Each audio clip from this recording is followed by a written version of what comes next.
pumped him up with placebos. And he did the greatest show that he had ever done. For decades, rumors swirled around Elvis Presley's mysterious final days, whispers of secret prescriptions, cover-ups, and the King's failing health hidden from the world.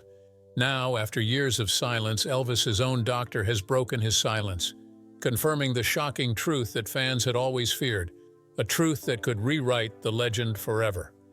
The King's final days at Graceland. The summer of 1977 brought oppressive heat to Memphis, but inside Graceland's air-conditioned walls, a different heaviness lingered. Elvis Presley, 42 years old, rarely left his upstairs bedroom anymore. Those who lived and worked at Graceland during those final months noticed the changes. They were impossible to ignore. Elvis moved slowly through the hallways when he did emerge from his room, his face puffy and pale under the dim lighting. The lean figure that had once commanded stages across America had disappeared beneath layers of weight gained from medication and inactivity. His hands trembled slightly when he reached for things. His eyes, once sharp and magnetic, now seemed distant and clouded, as if he was looking at the world through frosted glass. The staff tried to maintain normalcy. They cleaned the rooms, prepared meals, and went about their duties with quiet efficiency. But everyone felt the shift. Conversations happened in whispers. People exchanged worried glances in doorways. The energy that had always pulsed through Graceland, that electric sense of possibility that surrounded Elvis wherever he went, had dimmed to something closer to dread. His private nurse made regular visits, checking vitals and administering medications from an ever-growing collection of prescription bottles. The bottles lined the bathroom counter like small soldiers, each one promising relief from a different symptom. Some were for pain, others for sleep, still more for anxiety and depression. The nurse kept careful records, but even she could see that the combinations were becoming dangerous. The human body could only process so much before systems started failing. Family members who came to visit found a man they barely recognized. He would sleep for hours at odd times, then stay awake through entire nights, pacing his bedroom or sitting motionless in front of the television. His appetite came and went unpredictably. Some days he would eat nothing. Other days he would call for elaborate meals and barely touch them.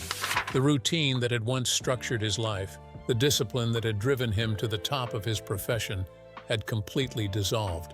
The bodyguards stationed around the property watched everything with growing concern. These were men who had protected Elvis for years, who had seen him at his best and his worst. They had witnessed the wild early days of fame, the comeback performances that proved he still had magic in him. But this was different. This felt like watching someone slip away in slow motion, powerless to stop it. They traded stories in quiet moments, comparing notes about incidents that frightened them. Times when Elvis seemed confused or disoriented. Moments when his speech slurred even though he had just woken up. Outside the gates, the public saw something entirely different. Tour posters still displayed the familiar image of Elvis in his white jumpsuit, arm raised in triumph, smile blazing. Radio stations played his music constantly. Magazine covers promised exclusive updates about the king of rock and roll. The marketing machine that had built his empire continued running at full speed, selling an image that no longer matched reality. Fans bought tickets to his concerts, expecting the performer they remembered, unaware that the man preparing to take those stages was struggling to function. The disconnect between public perception and private truth grew wider every day. Graceland had become a place of secrets, where everyone knew something terrible was unfolding, but no one knew how to stop it. The mansion sat on its hill like a beautiful prison, its white columns gleaming in the Tennessee sun, while inside darkness gathered in the corners of rooms. Elvis himself seemed caught between two worlds. Sometimes he would rally, showing flashes of the charisma that had made him a legend. He would joke with the staff or talk about future plans with sudden enthusiasm. But these moments never lasted. The fog would descend again, pulling him back into confusion and exhaustion. His body was giving out under the strain of decades of performing, irregular schedules, and pharmaceutical dependence. Every system was overworked and overwhelmed. The people closest to him felt helpless. They could see the crisis building but lacked the power or knowledge to intervene effectively. Suggestions to cut back on medications were met with resistance. Ideas about extended rest periods conflicted with concert commitments already scheduled. The machinery of fame kept demanding more from a man who had nothing left to give. August approached with its suffocating heat, and inside Graceland, time seemed to slow down and speed up simultaneously. Each day felt both endless and fleeting, and Elvis remained upstairs, isolated by circumstance and chemistry, the king of rock and roll imprisoned in his own castle, running out of time while the world outside waited for a show that would never come. The doctor who knew too much, Dr. George Nicopolis, had never imagined his medical career would become so entangled with the most famous entertainer in the world. When he first met Elvis Presley in the late 1960s, he was simply a respected physician in Memphis, building a solid practice and serving his community. But Elvis had a way of pulling people into his orbit, and once you entered that world, everything changed. By 1977, Dr. Nick, as everyone called him, had become more than just a doctor. He was a confidant, an enabler, a scapegoat, and perhaps the only person who truly understood the medical nightmare unfolding behind Graceland's gates. What Dr. Nick did not know yet was that every prescription he wrote, every medical decision he made, was being quietly documented by forces outside Graceland. Within months, those records would be used against him in ways that would destroy his reputation and change his life forever. The relationship had started innocently enough. Elvis needed treatment for saddle sores and minor ailments related to his grueling performance schedule. Dr. Nick was competent and discreet, two qualities essential for anyone working with a celebrity of Elvis's magnitude.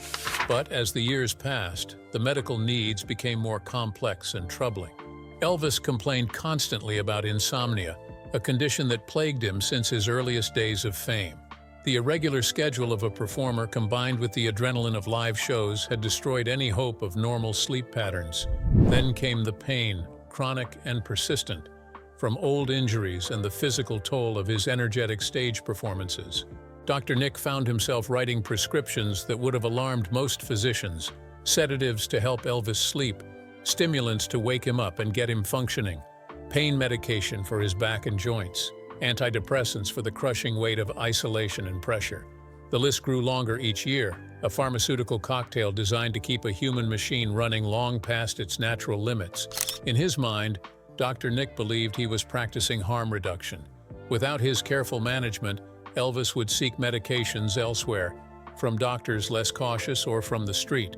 At least this way, someone was monitoring the intake and trying to maintain some control. But control was an illusion, and Dr. Nick knew it.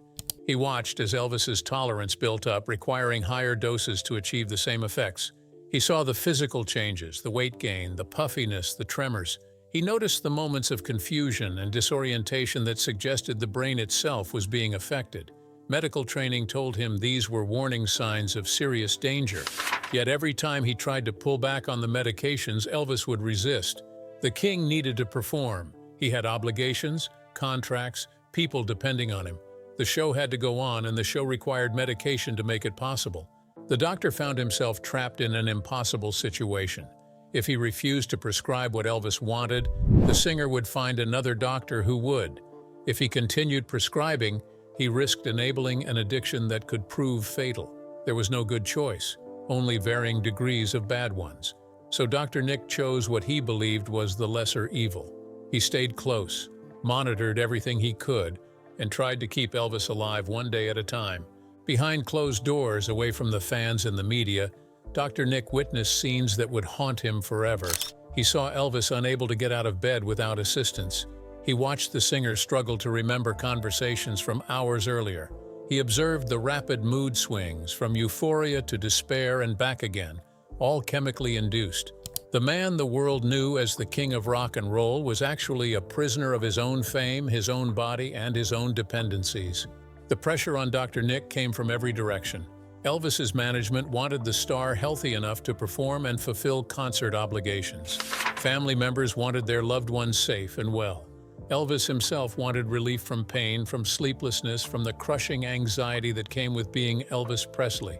And Dr. Nick stood in the middle, holding a prescription pad that felt more like a loaded weapon with each passing day. He kept meticulous records, documenting every medication, every dose, every rationale. Perhaps he sensed that one day he would need to defend his decisions. The medical community was already whispering about his relationship with Elvis. Other doctors questioned how any physician could justify the volume of prescriptions flowing toward Graceland. But those doctors had never sat across from a man as famous as Elvis, never felt the weight of trying to keep a cultural icon functioning, never understood the unique pressures of treating someone who could not simply check into a hospital for proper treatment without the entire world watching. By the summer of 1977, Dr. Nick was making almost daily visits to Graceland. The situation had deteriorated beyond anything he had managed before. Elvis was scheduled for another tour despite being in no condition to travel. The doctor knew that something had to change, that the current path led only to disaster. But changing course meant confronting not just Elvis, but an entire system built around keeping the star performing. It meant standing up to managers, handlers, and the financial machine that had turned Elvis into an industry. Dr. Nick felt the burden of knowledge that no one else fully shared. He knew exactly how precarious Elvis's health had become. He understood the dangerous interactions between all the medications. He recognized the signs of organ stress and system failure. He saw the king dying in slow motion, and he was powerless to stop it. The tragedy was not just that Elvis Presley was in crisis. The tragedy was that everyone involved knew something terrible was coming, yet the machinery of fame kept grinding forward, demanding more performances, more appearances, more of whatever was left of the man behind the legend. The doctor who knew too much was learning that knowledge without power to act was its own special kind of torture. The conspiracy that wouldn't die. August 16, 1977 changed everything. Elvis Presley, the king of rock and roll, died at 42 years old. Found unresponsive on the bathroom floor at Graceland, he was rushed to Baptist Memorial Hospital where doctors pronounced him dead on arrival. The official cause, announced to a stunned world within hours, was cardiac arrhythmia, a heart attack. The statement was brief, clinical, and seemingly final. But for millions of fans and observers, it was only the beginning of questions that would haunt the legend for decades. Almost immediately, the official story began to crack under scrutiny. Within days of the funeral, whispers started circulating through Memphis and beyond. Hospital staff who had seen Elvis's body talked quietly among themselves about what they had observed, the condition of his organs, the signs that suggested more than simple heart failure. Journalists began digging, following leads that pointed toward a far more complicated medical picture than the public had been told. The gap between the official narrative and the emerging details grew wider with each passing week. The autopsy report became the center of intense controversy. Officially sealed and restricted from public view, portions of it leaked anyway, finding their way into newspapers and magazines hungry for the real story. The leaked details painted a disturbing picture. Elvis's body showed signs of severe polypharmacy, the dangerous practice of taking multiple drugs simultaneously. His system contained codeine, morphine, Valium, Quaaludes, and at least 10 other substances. The levels were not necessarily lethal individually, but combined, they created a toxic mixture that his compromised organs could not process. His colon was distended to nearly twice normal size, a condition called megacolon that suggested years of pharmaceutical abuse and poor health. His liver showed damage. His heart was enlarged and diseased, but the official cause of death remained cardiac arrhythmia. No mention of drugs, no acknowledgement of the pharmaceutical storm that had been raging inside Elvis's body. The medical examiner's office stood firm on their conclusion, even as evidence mounted that seemed to contradict it. This discrepancy ignited speculation that would burn for generations. Fans refused to accept the sanitized version of events. They had watched Elvis perform throughout the 1970s, seen him struggle through concerts, noticed his declining appearance and erratic behavior. They knew something had been terribly wrong long before that August day. The official story felt like a cover-up, a way to protect Elvis's image and shield those responsible for his decline from scrutiny. Conspiracy theories sprouted like weeds in fertile soil, each one attempting to explain what really happened and why the truth was being hidden. Some theorists believed Elvis had been deliberately killed, poisoned by those who stood to gain from his death. Others suggested he had faked his own demise to escape the crushing pressure of fame, pointing to alleged sightings and inconsistencies in the funeral arrangements. But the most persistent theory centered on medical negligence and institutional cover-up. Fans believed that Elvis's doctors, particularly Dr. Nick, had overprescribed medications that ultimately killed him, and that powerful forces were working to bury the evidence and avoid liability. The spotlight turned mercilessly on Dr. George Nichopoulos. Within months of Elvis's death, the Tennessee Board of Medical Examiners launched an investigation into his prescribing practices. The numbers they uncovered were staggering. In the final months of Elvis's life, Dr. Nick had prescribed over 5,000 pills and injectable medications. The quantities seemed impossible to justify for a single patient, even accounting for chronic pain and insomnia. Other doctors called it reckless and irresponsible. The media painted Dr. Nick as the villain who had enabled and accelerated Elvis's destruction. Dr. Nick maintained his silence through the early investigations. Bound by patient confidentiality even after death, and facing potential criminal charges, he could not defend himself publicly without risking everything. His silence only fueled speculation. If he was innocent, why would he not speak out? What was he hiding? The lack of explanation became its own form of evidence in the court of public opinion. The legal proceedings dragged on for years. Dr. Nick was charged with overprescribing medications to Elvis and several other patients. The trial became a media circus, with testimony revealing the chaotic final years at Graceland and the desperate attempts to keep Elvis functioning. Some witnesses defended Dr. Nick, explaining that he had tried to control Elvis's drug intake rather than enable it. Others painted him as a doctor who had lost all professional judgment in the face of fame and pressure. In 1980, he was acquitted of criminal charges, but the verdict did little to restore his reputation. The medical board was less forgiving. In 1995, nearly 2 decades after Elvis's death, Dr. Nick's medical license was permanently revoked. The board found that his prescribing practices had been dangerous and unethical, regardless of his intentions. The doctor who had once been Elvis's most trusted medical advisor was now officially labeled as the man who had contributed to the king's demise. But even with Dr. Nick's license gone and the legal cases closed, the conspiracy theories persisted. Too many questions remained unanswered. Why had the official cause of death downplayed the obvious drug involvement? Who had decided to seal the complete autopsy report? What other doctors had been prescribing to Elvis under different names? Why had no one in Elvis's organization intervened when his decline became obvious? The truth seemed deliberately obscured, hidden behind layers of legal protection and institutional secrecy. Fans created websites dedicated to uncovering the real story. Books were written examining every detail of the final years. Documentaries interviewed everyone who had been close to Elvis, searching for the missing pieces. The legend of Elvis's death took on a life of its own, becoming almost as famous as his music.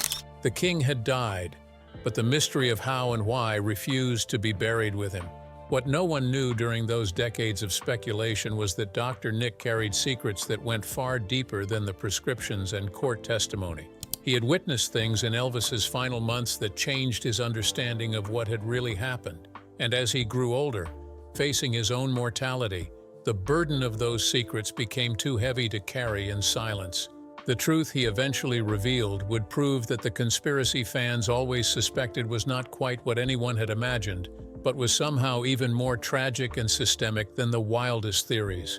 The doctor who had been forced into silence for so long was finally ready to speak, and his words would rewrite the story of Elvis's death one final time. The doctor's final confession. The years had not been kind to Dr. George Nichopoulos. By the time he reached his 80s, the weight of decades carrying Elvis's secrets had carved deep lines into his face.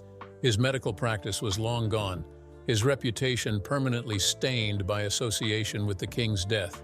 He had spent nearly 40 years defending his actions, explaining his decisions, and living with the knowledge that most of the world saw him as the villain in Elvis's tragic story. But age and distance from those terrible events had given him a different perspective.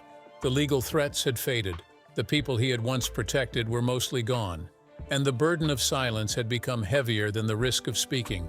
In a series of interviews conducted in his final years, Dr. Nick began to reveal details he had never shared publicly before.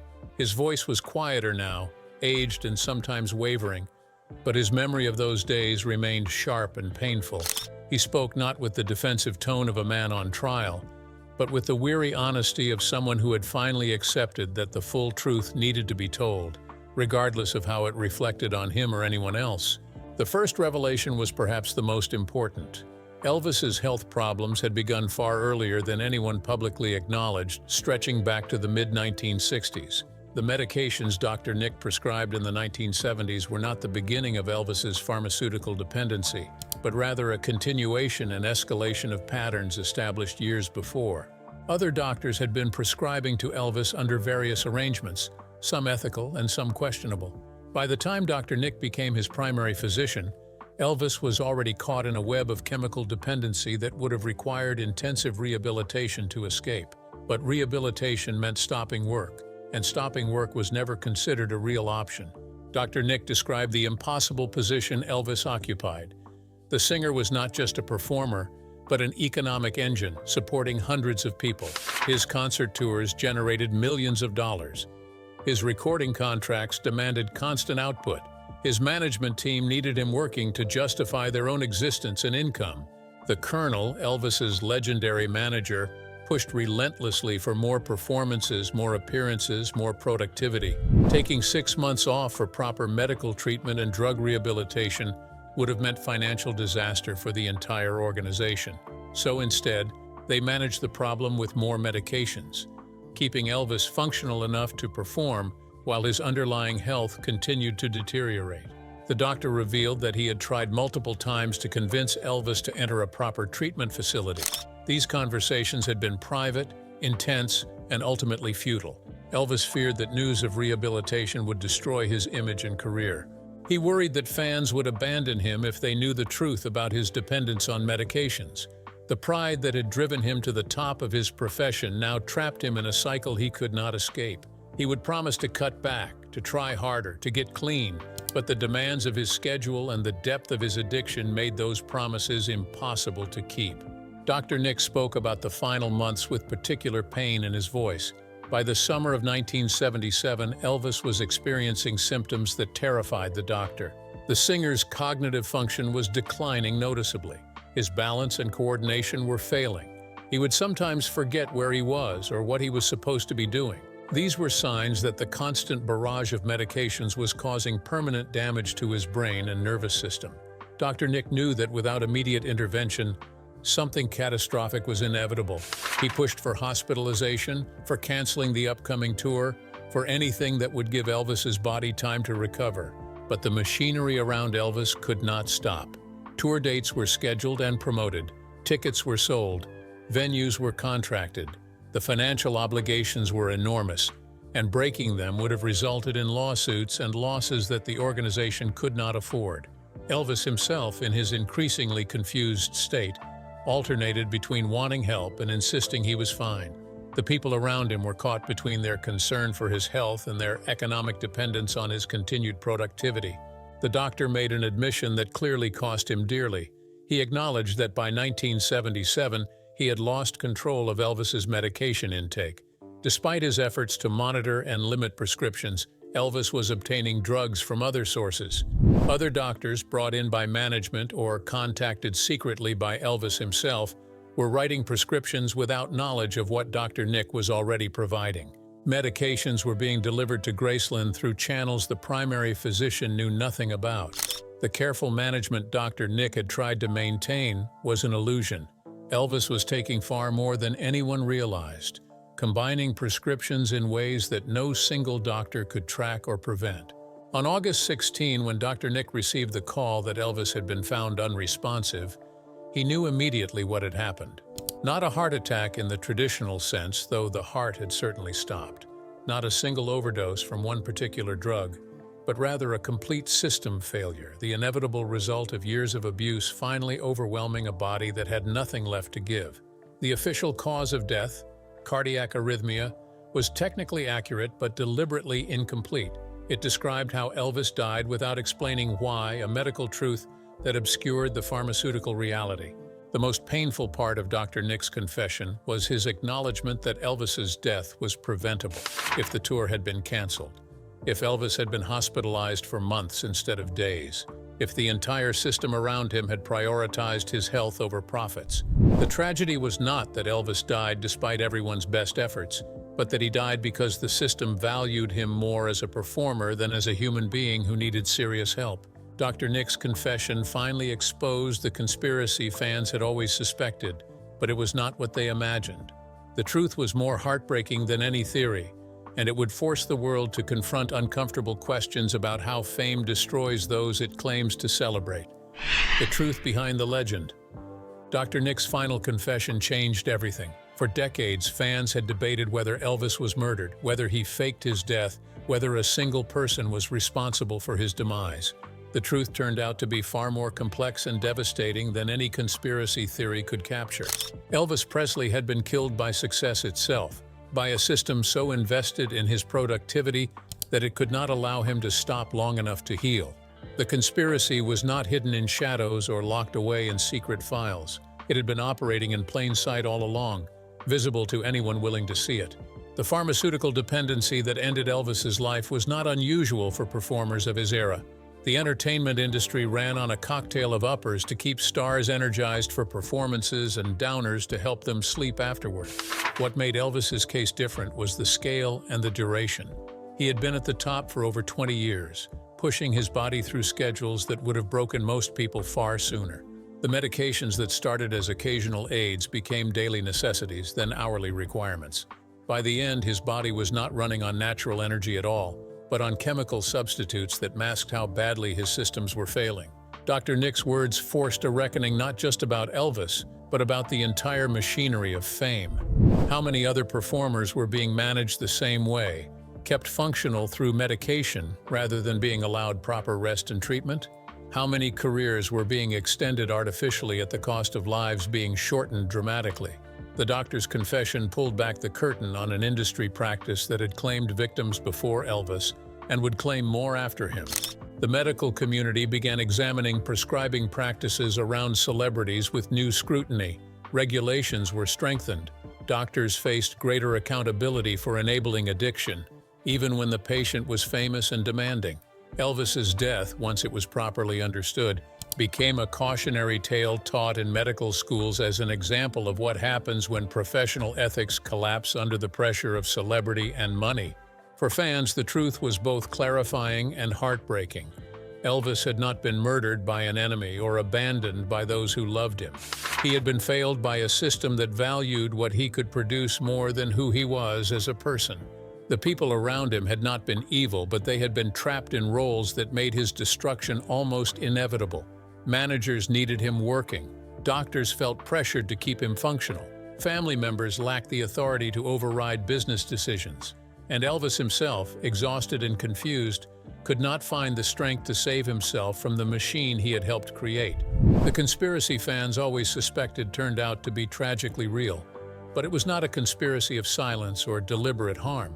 It was a conspiracy of enablement, of choosing short-term solutions over long-term health, of treating a human being as a product that needed to keep performing regardless of cost. The king of rock and roll had ruled his domain completely, but in the end, that domain had consumed him entirely.